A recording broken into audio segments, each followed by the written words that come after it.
Sting is a 2024 Australian film written and directed by Kia Roach-Turner and stars Noni Hazlehurst, Jermaine Fowler, and Elisa Brown. So Kia Roach-Turner is known for his Wormwood series with Wormwood Road of the, what was it called? Road of the Dead from 2014 and Wormwood Apocalypse from 2021. I actually quite enjoyed both of those films. Very fun, you know, kind of Aussie post-apocalyptic zombie-type movies.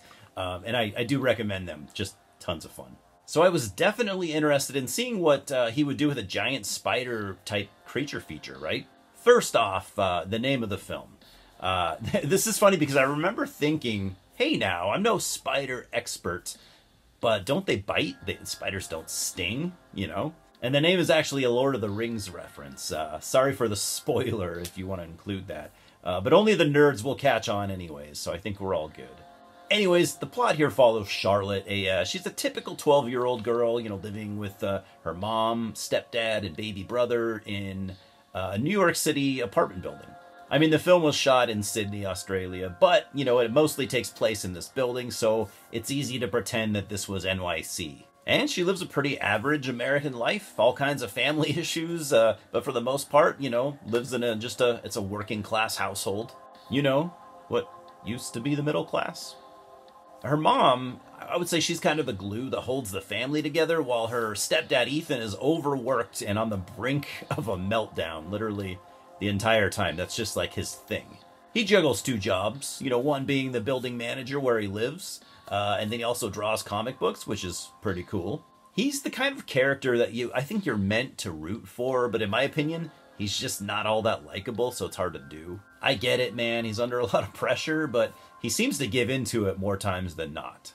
And that's really one of my issues with this film, is the characters are, in my opinion, pretty undercooked. I mean, I know that this is a creature feature and all, but I think the general rule still applies. When you have likable characters that you can relate to, you know, any film really becomes that much more effective and engaging. And I did like this movie, but I think it could have used that extra push. So anyways, back to the storyline. I should have never deviated from it, but one day, Charlotte finds a spider in her room, and she decides to keep it. I mean, there's a lot going on in her world, you know, and I think the idea of having a pet was comforting to her, even if it is a spider, and some people like them.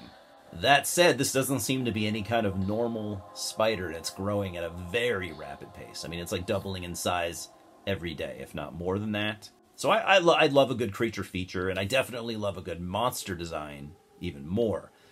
Kia Roach-Turner seems to be a man after my own heart, it would seem, and he's a huge Alien fan, and it really shows here. Sting the spider seems to prefer to use air ducts to move around the apartment building, and its head definitely looks xenomorph-esque.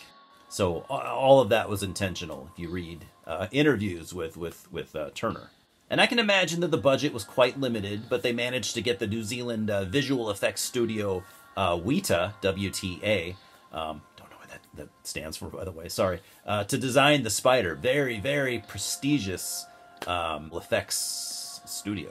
I would have liked to have seen a bit of a larger scale here, but again, you know, budget stuff. I'm talking as far as the film goes. I would have liked to have seen this just on a more grand scale, but yeah, budget.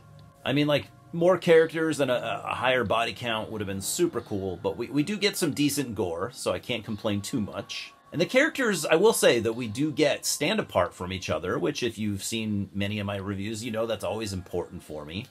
Since it seems to be almost a fucking lost art nowadays, and it shouldn't be. The acting is also surprisingly solid across the board. I will say, though, the emotional aspect with the family drama didn't really grab me, but I do admire Kia Roach-Turner for, you know, adding that in to build a bigger story. And that with the fact that, you know, again, he writes, directs, and also edits his films is always super, super cool to me. I love directors like that, the hands-on people. I'm giving Sting a 6 out of 10.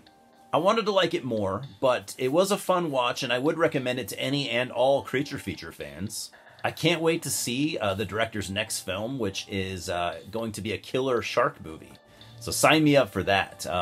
If you read interviews with him, not only is he a massive Alien fan, but he's also a huge Jaws fan. So for him to scratch that off his list, I'm sure is a pretty cool thing for him. And I also recommend, again, his Wormwood films. There's 2 of them.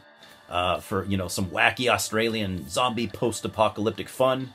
They're really, really cool movies. Hopefully, I mean, I'll get to reviewing them eventually.